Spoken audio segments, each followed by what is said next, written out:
Buenas noches, mis hermanos y amigos. Es un gusto saludarlos. Yo soy el pastor Dixon Klinger. Le damos la bienvenida en esta noche a nuestro estudio bíblico de los miércoles. Ahora estamos estudiando el libro de Apocalipsis. Ahora no se asuste. Yo creo que este es un libro que algunos se asustan al escucharlo, pero es un libro que tiene mucha bendición. El enfoque de este libro es Cristo como Cordero, Cristo como victorioso. Así que durante todo nuestro estudio estaremos viendo cómo Cristo va a obtener la victoria y cómo esto va a tener fortaleza sobre nuestras vidas. Así que quiero animarle a que busques papel, lápiz, tu Biblia y que nos acompañe. Así que en unos segundos comenzaremos. Dios te bendiga.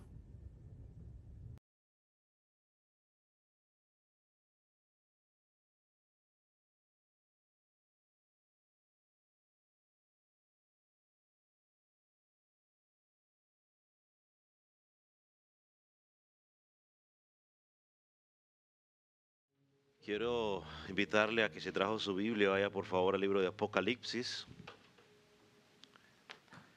capítulo 1, versículo 4.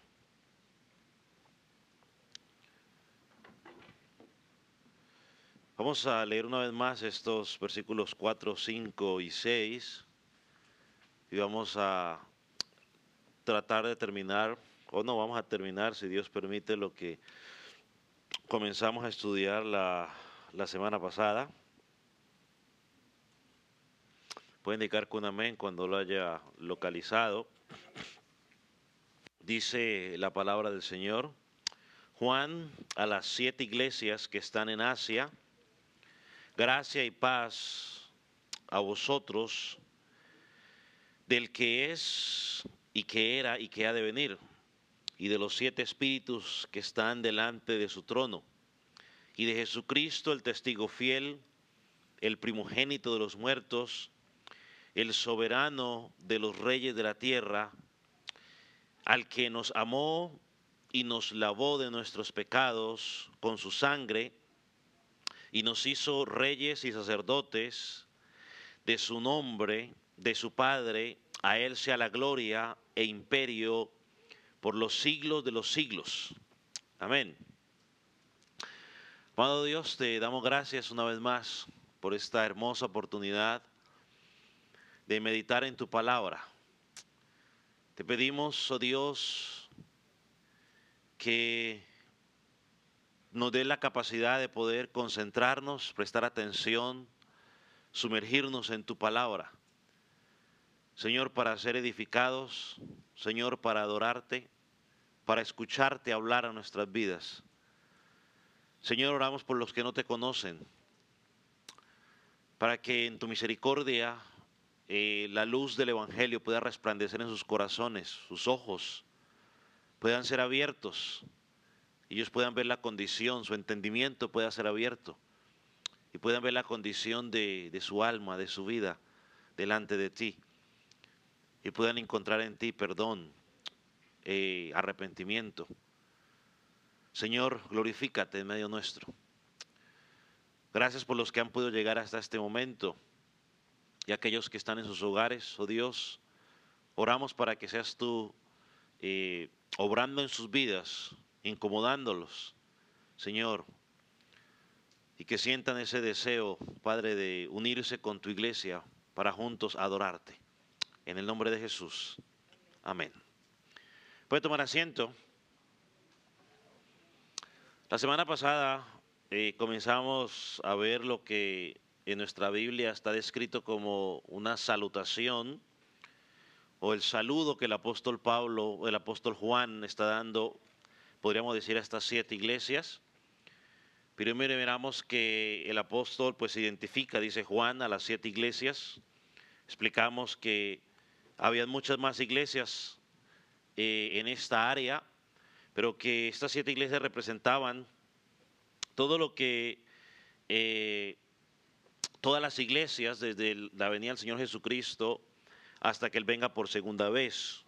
Aunque sé que hay algunas interpretaciones que hacen referencia a cada una de esas iglesias como una etapa particular de nuestra existencia, es mejor, o creo yo, más alineado al contexto de la palabra, entender que todo lo que se menciona a cada una de esas iglesias representa todo lo que ha pasado en la iglesia durante desde que Cristo llegó hasta su segunda venida. Luego él presenta un segundo, un saludo que es gracia y paz, que es un saludo muy típico dentro de la iglesia cristiana en el primer siglo.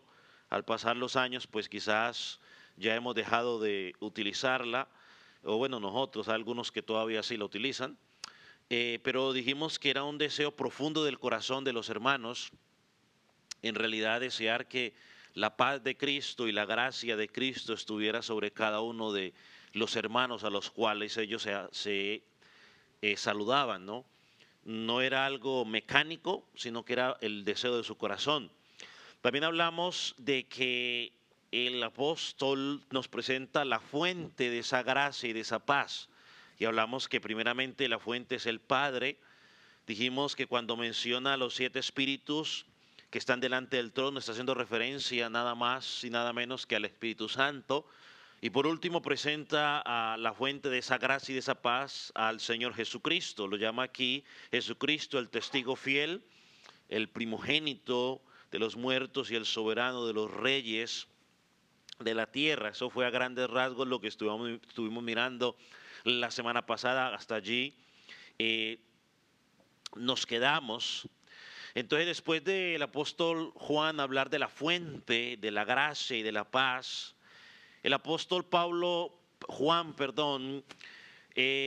termina con algo que se conoce como una doxología o unas palabras de alabanza. Eso es lo que es una doxología, son palabras de alabanza. Y lo interesante es que esas palabras de alabanza están centradas en la persona del Señor Jesucristo. Lo hemos dicho en muchas ocasiones, Cristo es el centro de todo. Si Cristo no está presente, pues entonces no estamos haciendo nada.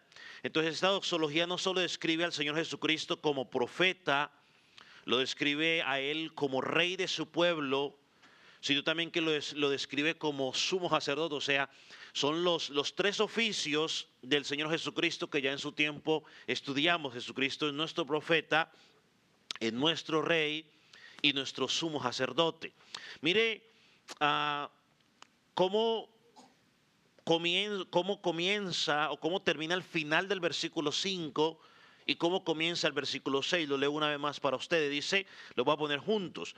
Dice, al que nos amó y nos lavó de nuestros pecados con su sangre y nos hizo reyes y sacerdotes para Dios, su Padre, a Él sea la gloria e imperio por los siglos de los siglos. Amén. Hermosa doxología, tanto que encontramos allí. Partamos rápidamente. La Reina Valera que usted y yo tenemos, o que es la que más se usa dentro de los que hablamos castellano, dice al que nos amó. Pero cuando usted lee, por ejemplo, la Biblia amplificada, aunque está en inglés, en español todavía no está, hay que traducirla. Allí dice, aquel que siempre nos ama. Y la Nueva Traducción Viviente, que esa sí ya es más común, algunos quizás de ustedes la tienen, lo traduce al que nos ama. ¿Nota la diferencia? Al que nos amó. Las otras traducciones dicen aquel que siempre nos ama y aquel que nos ama. Según los estudiosos, los manuscritos más antiguos que se tienen de el libro de Apocalipsis, el pasaje se lee de la siguiente manera: al que nos ama, no al que nos amó, como traduce la Reina Valera, porque parece que lo está traduciendo ¿en qué? En pasado, o parece no, lo traduce en pasado. Nos amó. No, los manuscritos, según los estudiosos, los catedráticos, si queremos una palabra un poco más sofisticada, si podemos llamar de esa manera, los estudiosos, los catedráticos, dicen que es al que nos ama. sea, el apóstol Juan está escribiendo este verbo en tiempo presente continuo.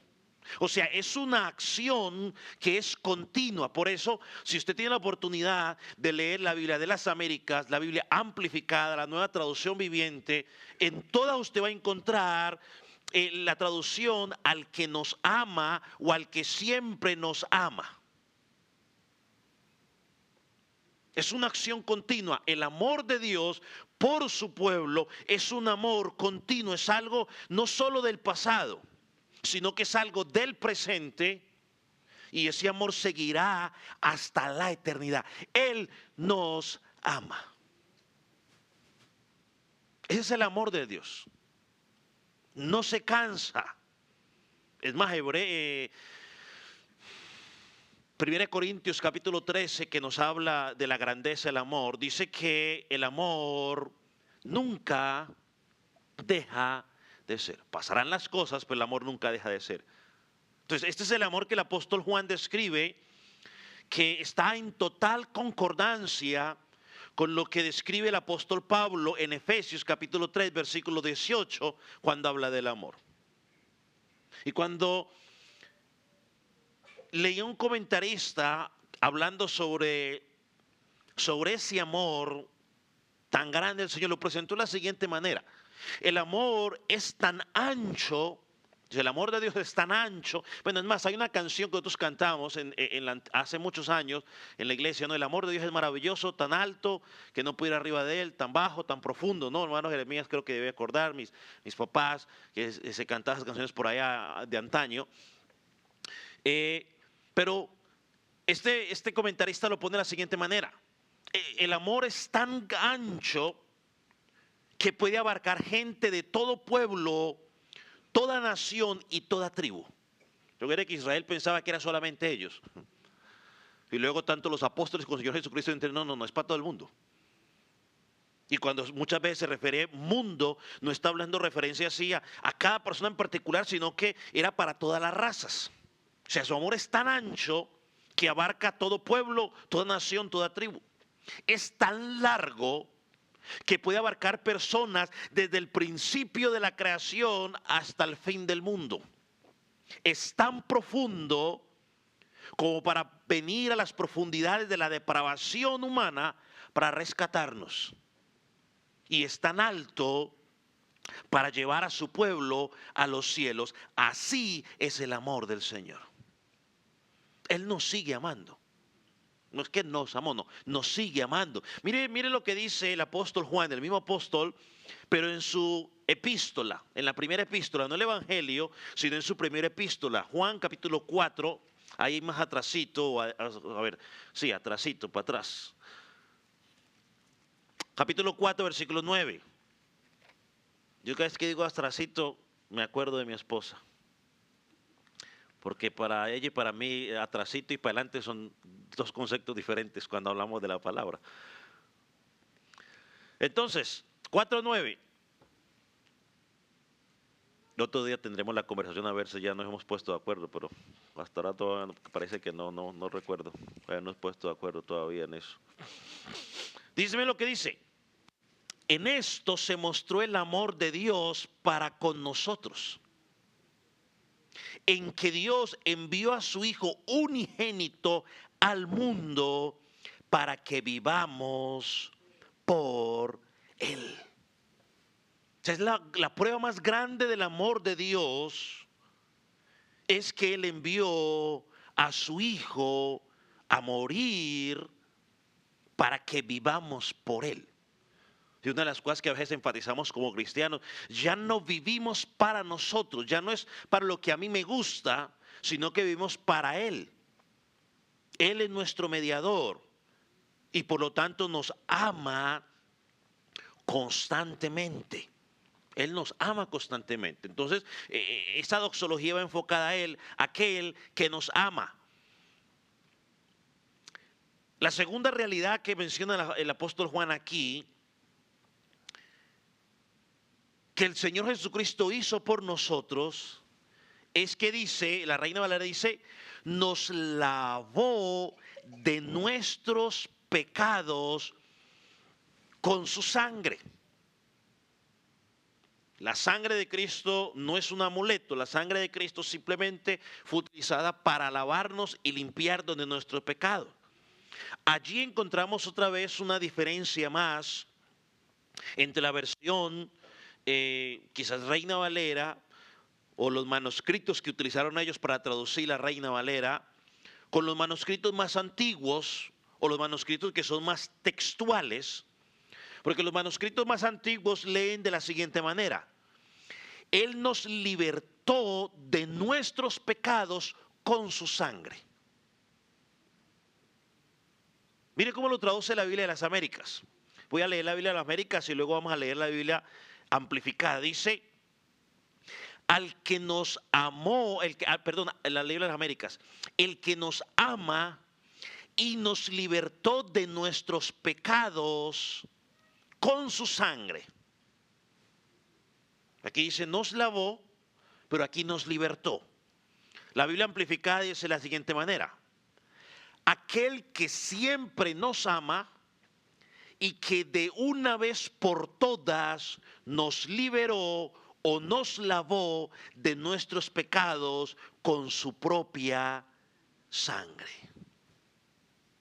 O sea, somos libertados de la esclavitud del pecado. Ya ahora no vivimos, ya ahora el pecado no nos controla, sino que ahora somos dirigidos y controlados por el Espíritu Santo de Dios que vive en nosotros. Le pertenecemos a Él.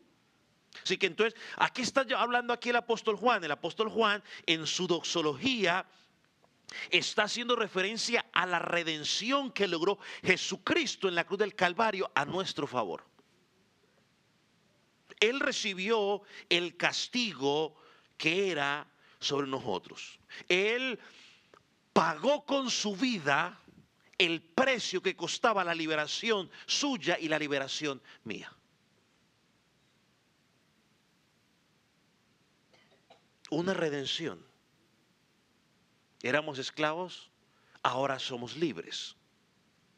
Y no como entona la canción que entonábamos hace unos años, libre para correr, para gritar. No somos libres ni para correr ni para gritar. No, somos libres para vivir para Él.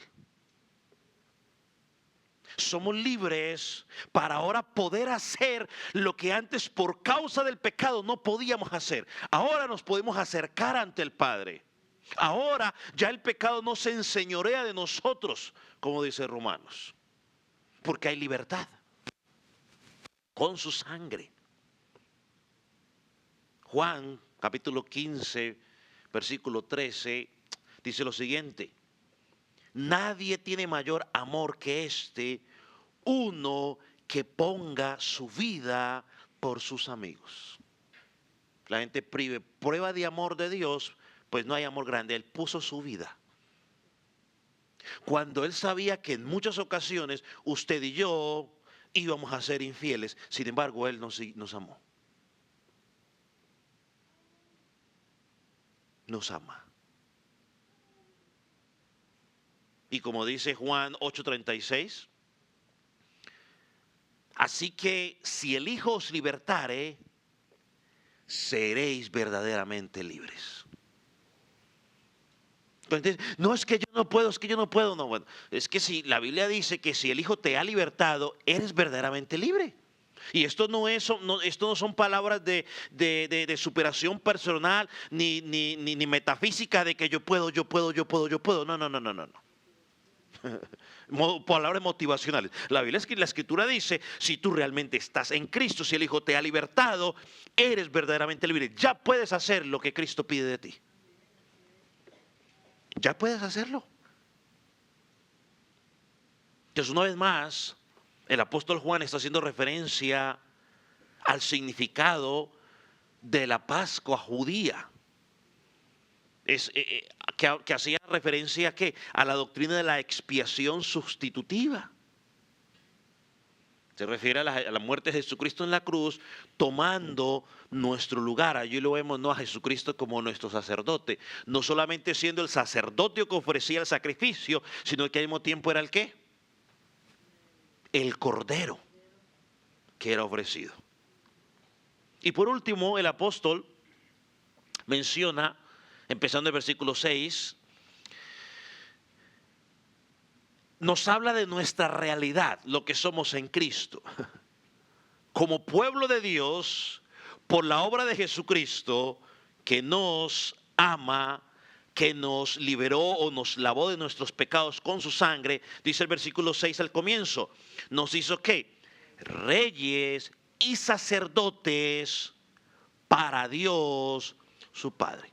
Ahora aquí dos cosas importantes que vemos aquí.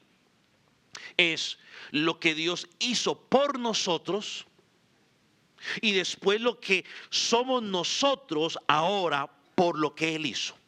Lo que Él hizo por nosotros, ahora lo que tú y yo somos en Él. La Biblia de las Américas traduce este versículo de la siguiente manera. Dicen los estudiosos pues que es una traducción más textual, literal, dice de la siguiente manera: e hizo de nosotros un reino y sacerdotes para Dios y Padre. Hizo de nosotros un reino. El apóstol Juan está haciendo alusión a un pasaje en el Antiguo Testamento, específicamente Éxodo, capítulo 19, versículos 5 y 6, donde Dios, teniendo a Israel allá en el monte, les dice lo siguiente, vamos a leerlo, Éxodo 19, 5 y 6. O sea, a este pasaje está haciendo referencia el apóstol Juan. ¿Lo tiene? Éxodo. Le doy oportunidad para que busque. Éxodo está al comienzo de la Biblia. Éxodo 19, versículos 5 y 6.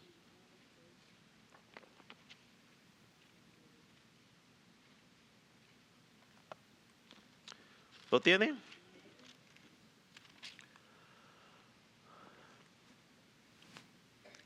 Le dice, ahora pues, si dieres oído a mi voz y guardares mi pacto, vosotros seréis mi especial tesoro sobre todos los pueblos, porque mía es toda la tierra. Miren lo que dice el versículo 6. Y vosotros me seréis un reino de sacerdotes, gente santa. Estas son las palabras que dirás a los hijos de Israel. Ahora, ¿qué es lo que está haciendo el apóstol Juan aquí al citar este pasaje? Lo que el apóstol Juan está haciendo en este pasaje es aplicando a la iglesia del Nuevo Testamento como la continuidad de la identidad del Israel del Antiguo Testamento. Es decir, Israel y la iglesia, hermanos, no son dos pueblos diferentes. Yo sé que hay algunos que creen, no, es que Dios trata con Israel y luego Dios trata con la iglesia. No, o sea, Dios no tiene dos pueblos. Dios tiene un solo pueblo. Y eso queda bien claro en Efesios capítulo 2, versículo 14, donde nos enseña que de ambos pueblos hizo uno solo. Derribó la barrera. Dios tiene un solo pueblo.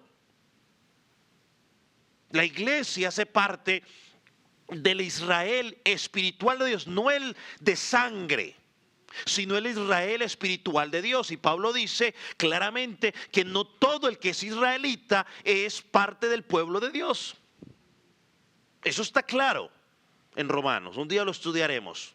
Por lo tanto, la iglesia es el verdadero Israel de Dios. Y eso lo encontramos en todo el Nuevo Testamento, que nosotros heredamos todas las bendiciones prometidas a Abraham por la fe. Todas las bendiciones espirituales que Dios le prometió a Abraham, cuando tú y yo creemos, somos herederos de esas bendiciones espirituales. Entonces Juan lo está aplicando aquí. Ahora somos reyes y somos ¿qué? Sacerdotes.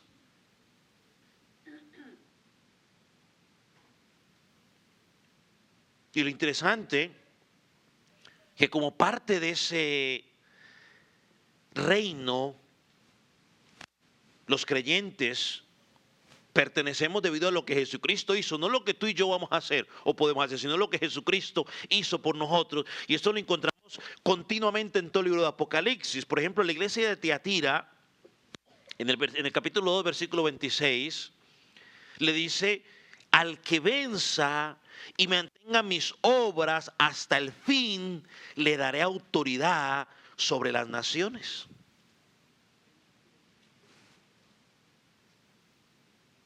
En Apocalipsis 10:5, ese no tiene que buscarlo, bueno, tampoco fue que se los di.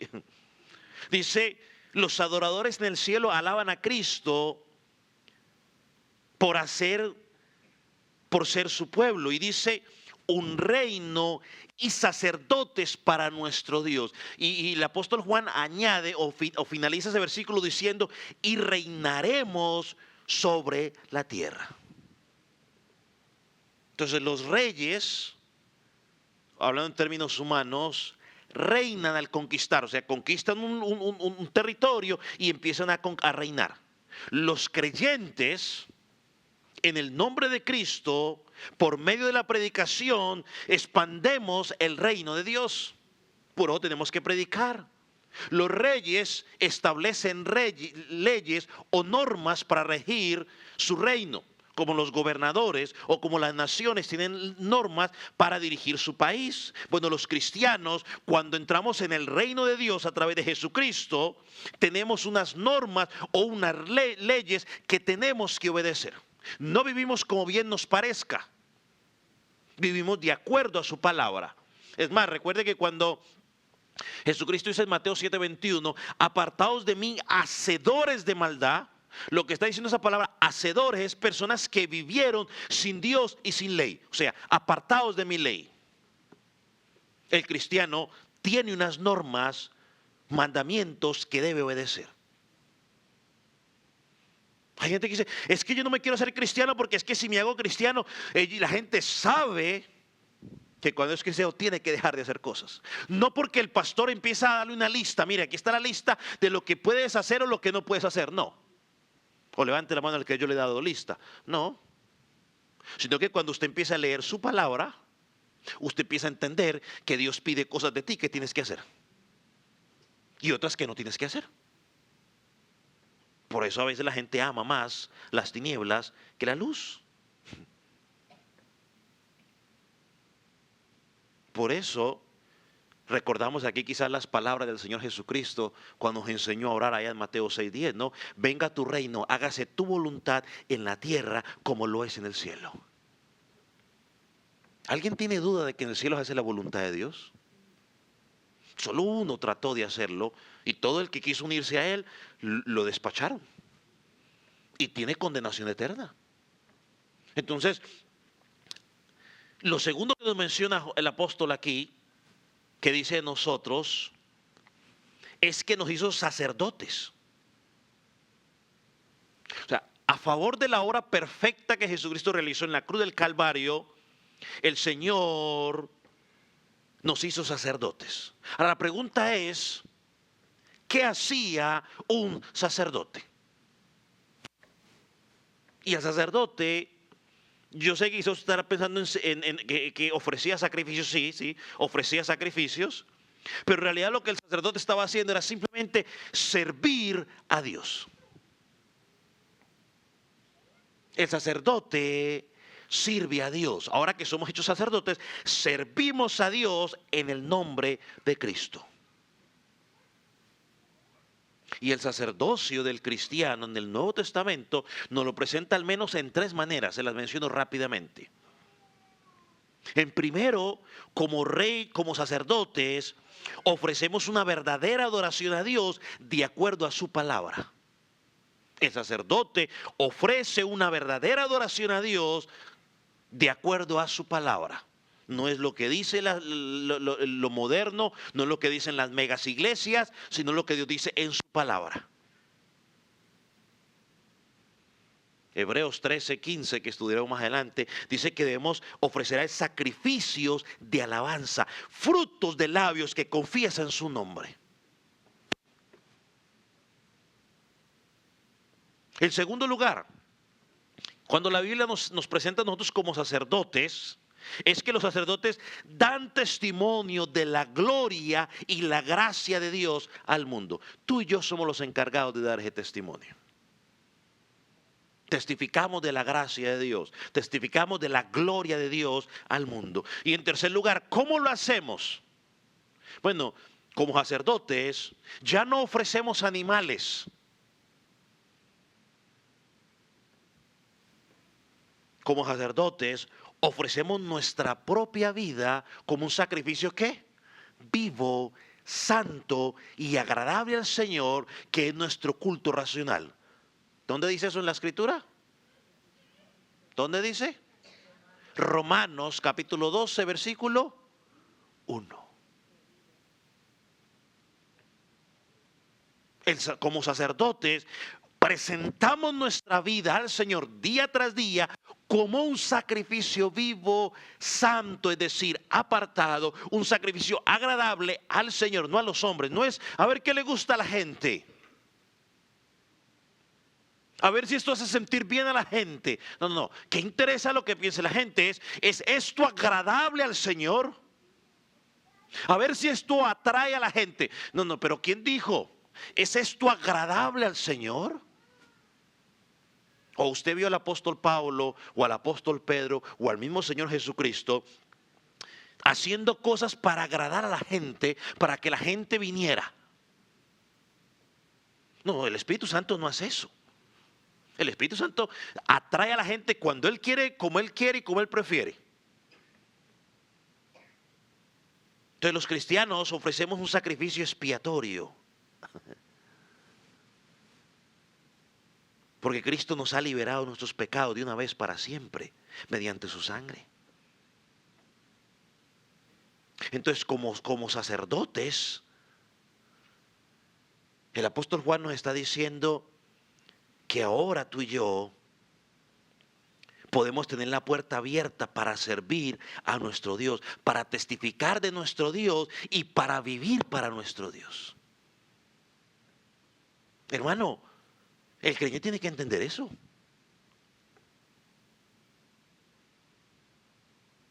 Si soy su sacerdote, y eso no lo está diciendo el pastor, eso es la Escritura, y nos hizo reyes y sacerdotes para Dios.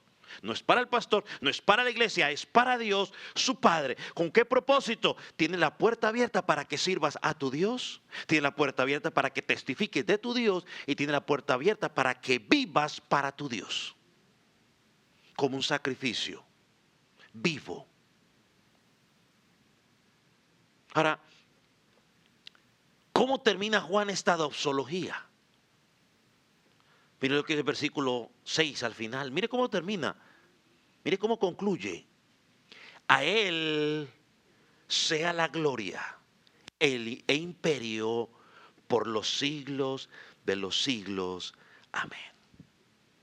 Un cántico que para los 90 se cantaba muy famoso, que aplicaba esa canción. A Él sea la gloria, a Él sea el imperio por los siglos de los siglos. Amén.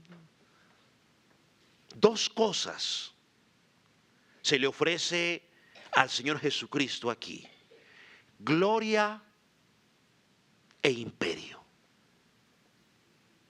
El término gloria se refiere al esplendor o el valor del Señor Jesucristo.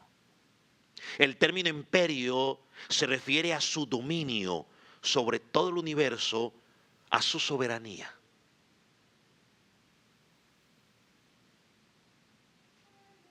Ahora, Juan aquí no está diciendo que estas cosas le son otorgadas al Señor Jesús. Espero que no lo esté entendiendo de esa manera. Él no está diciendo que eso se le va a ser otorgado a Él. No, a Él está diciendo, a Él sea la gloria y el imperio.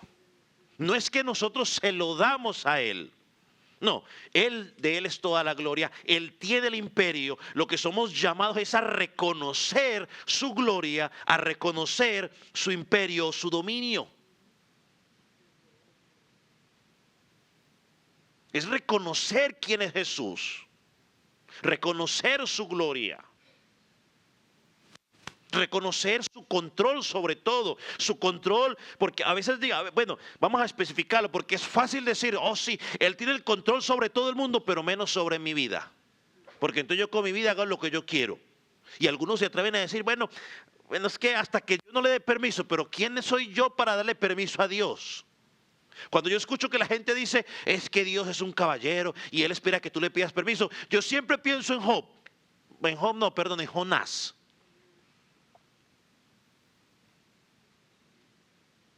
Siempre pienso en Jonás. Vaya, dígale usted a Jonás. A ver si Jonás le pidió permiso. Si Dios le dijo, Jonás, ¿me permites? No, Dios le dio una orden. Jonás dijo, no. Ah, no. Ok, vamos a ver.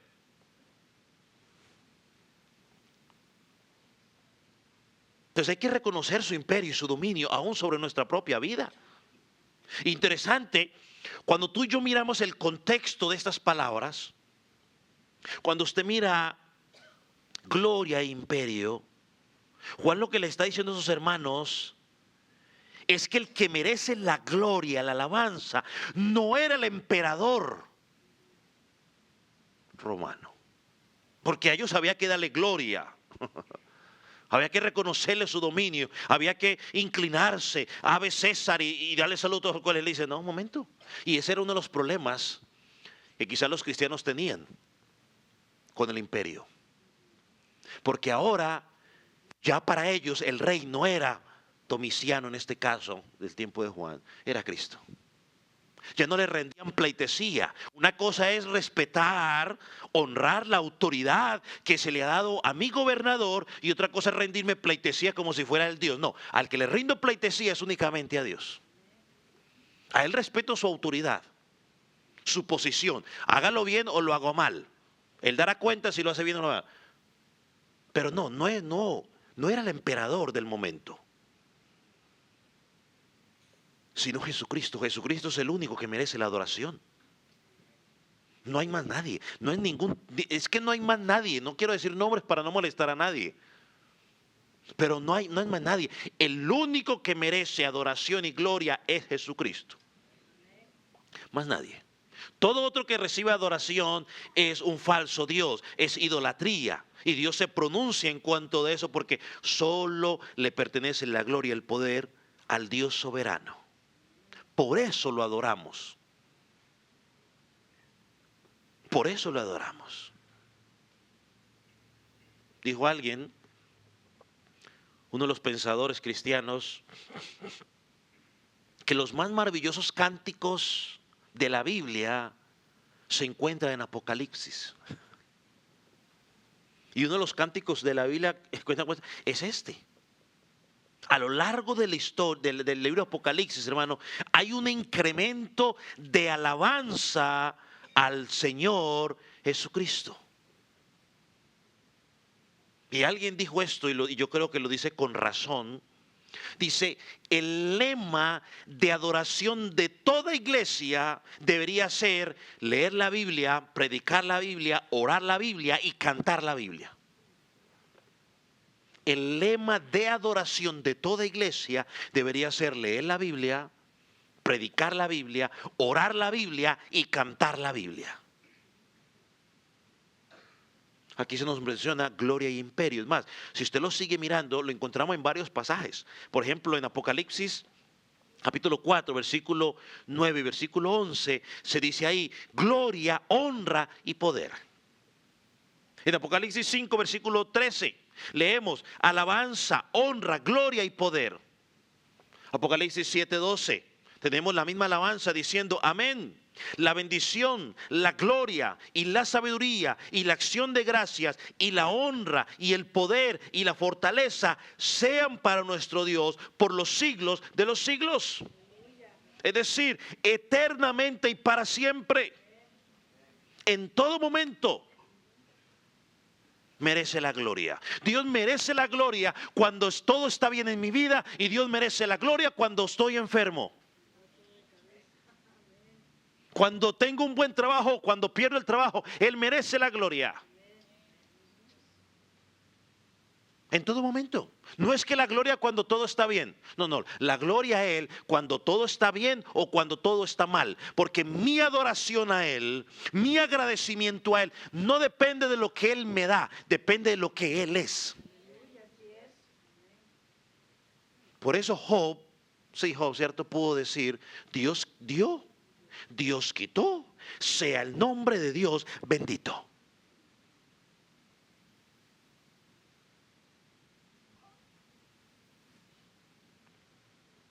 Ahora notemos algo. La respuesta en adoración que vemos en estos versículos es consecuencia a la gracia y a la paz que fue proclamada en el versículo 4. ¿De acuerdo? Gracia y paz sean a vosotros. Entonces lo que usted y yo, iglesia, y estimado amigo que me escucha, debemos entender es que toda adoración a Dios ocurre en respuesta a la revelación que Dios nos ha dado. Y aquí no estoy hablando de revelaciones fantasiosas que dicen por ahí, no. Estoy hablando de la revelación que nos ha dado en su palabra. Para que no haya duda. Si luego, yo como no soy tan famoso, no tengo el problema de que me saquen esas palabritas de contexto, pero toda adoración a Dios ocurre en respuesta a la revelación que Él ha dado. Estas iglesias clamaron a gran voz, a Él sea la gloria, a Él sea el imperio. Cuando recordaron que de parte de Dios habían recibido gracia y habían recibido paz. Entonces la pregunta para usted y para mí el día de hoy de aplicación es, ¿cuál debe ser la respuesta de nosotros al escuchar lo que acabamos de escuchar? Bueno, tiene que ser la misma respuesta que tuvieron sus hermanos.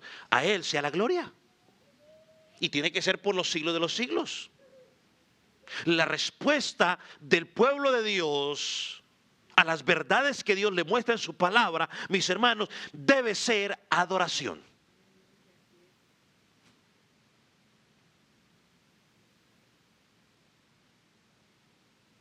Dijo un comentarista,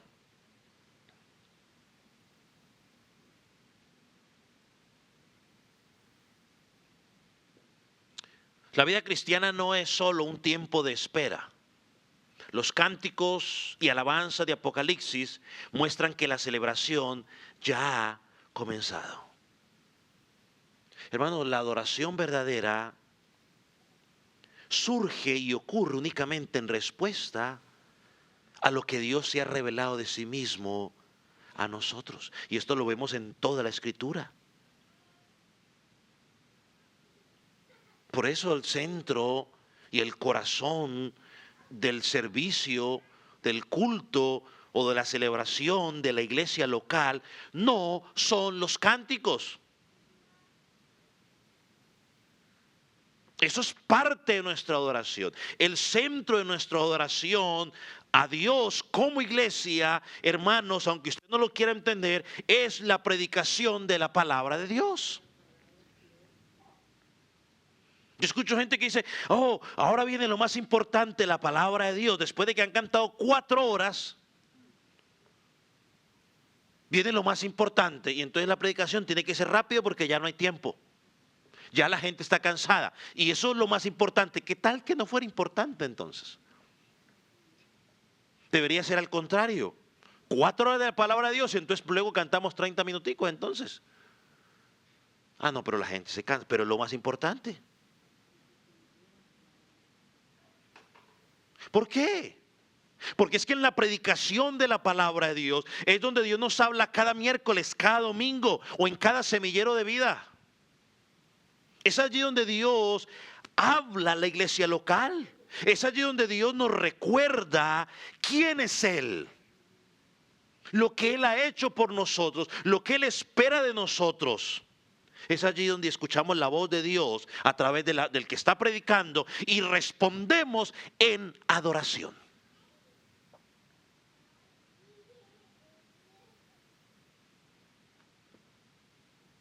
Cuando yo pensaba en esto, y honestamente yo no sé cómo hacer en términos humanos, para que la iglesia, el Calvario, entienda esto? Yo no sé. No sé en términos humanos qué puedo hacer yo para motivar al creyente a entender que la predicación de la palabra de Dios es tan importante que debemos tomarla en serio. Y la iglesia no toma en serio la predicación desde los púlpitos. No la toma en serio.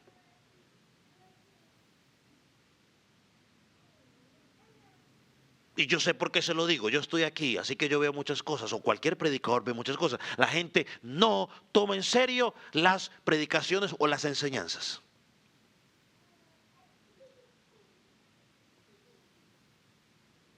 Porque la predicación no es solamente Dios corrigiéndonos, enseñándonos, exhortándonos o redarguyéndonos, sino que la predicación es Dios mismo recordándole a su iglesia su grandeza y su bondad, su grandeza y su bondad. Pero también en la predicación se trata de nosotros como iglesia respondiendo en adoración a Dios por lo que Dios nos está diciendo. Entonces, como estoy adorando a Dios, yo no tengo tiempo de mirar teléfono, no tengo tiempo de mirar reloj, no tengo tiempo de conversar con el de lado. Estoy adorando a mi Dios.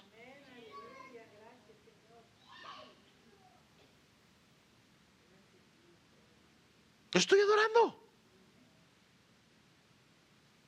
La gente cree que adorar es cantar 3 canciones. Que eso es adoración, pero ¿de dónde entendemos eso? Pues eso es un mal concepto que quizás los mismos pastores o las mismas congregaciones le hemos introducido a la iglesia. Hermano, ahora vamos a adorar. Y entonces cantamos.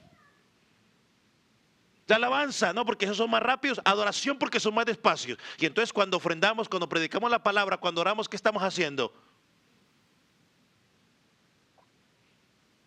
Pero si decimos, hermano, vamos a adorar a través de los cánticos, es otra historia. Vamos a adorar a través de la ofrenda.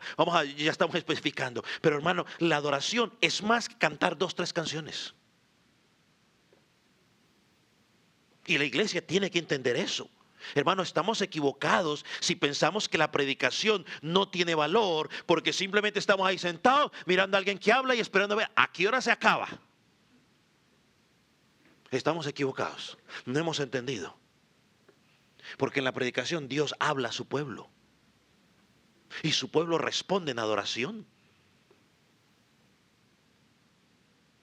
Su pueblo reflexiona mientras está escuchando lo que le están diciendo. Y si es palabra de Dios, el pueblo alaba. Por eso yo lo digo, el creyente tiene que estar con sus 5 sentidos bien puestos, porque lo que le está diciendo es de vital importancia para su vida. Es de vital importancia. El día que nosotros veamos la predicación desde esa perspectiva, nosotros vamos a cambiar como persona cuando me siento a escuchar lo que me están diciendo. La predicación no es algo muerto, no es estático, no es vacío.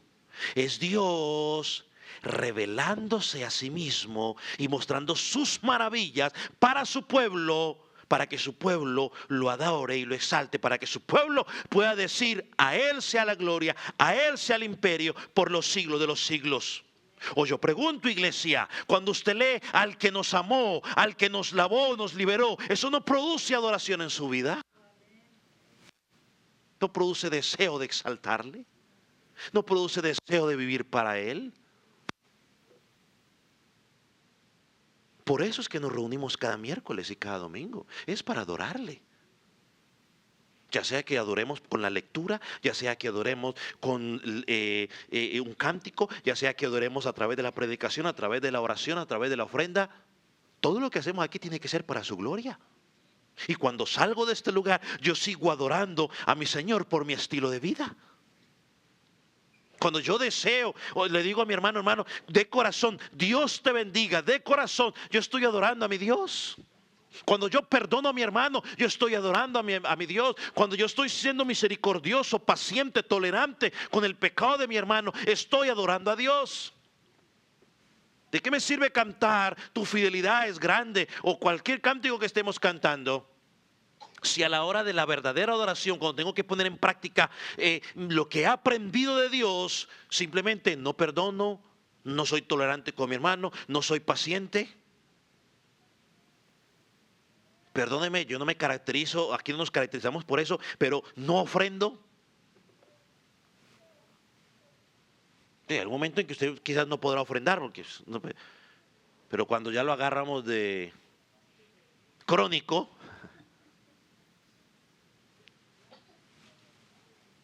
hermanos,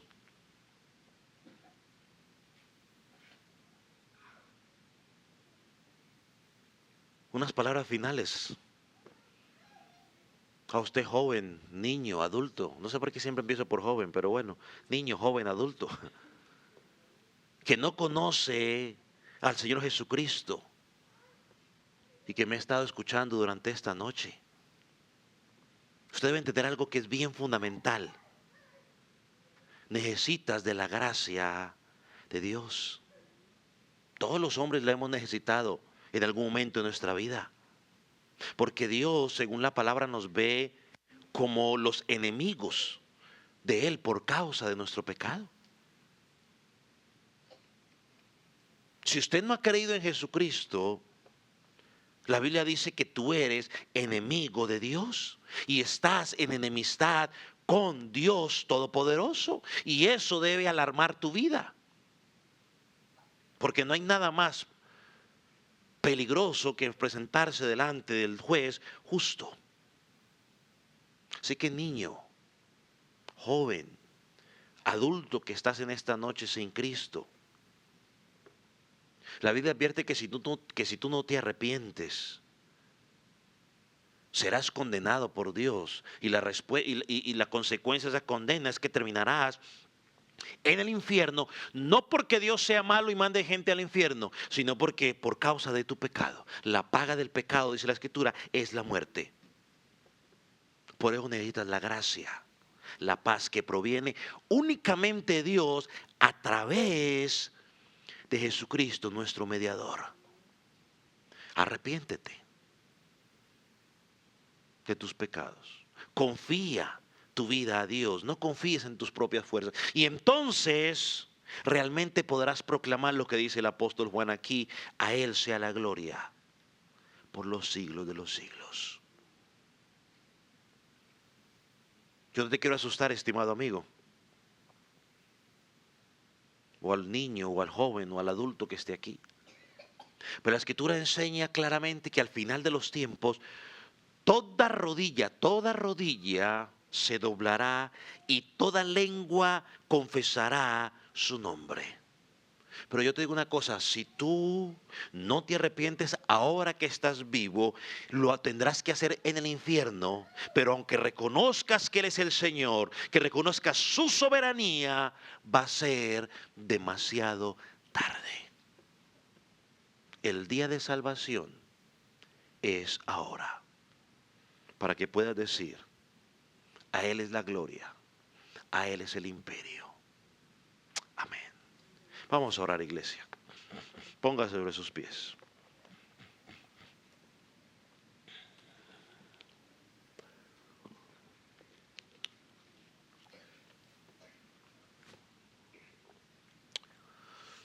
Padre del cielo, te damos gracias, porque tú eres bueno. Gracias porque tú nos continúas amando, porque tú nos liberaste de la esclavitud del pecado por tu muerte. Señor, a consecuencia de ello nos hiciste un reino. Pertenecemos a tu reino, reinaremos contigo, somos tu pueblo, somos tu nación. Pero gracias porque también nos hiciste sacerdotes. Y como sacerdotes debemos servirte a ti. Señor, debemos proclamar tu grandeza. Debemos vivir para ti.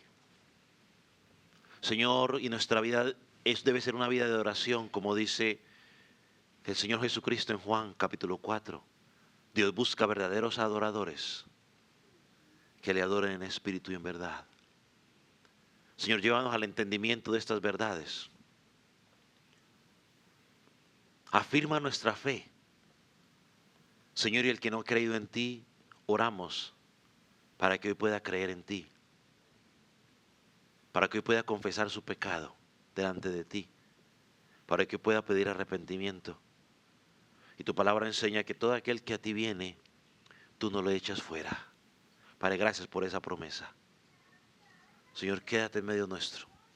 En el nombre de Jesús. Amén.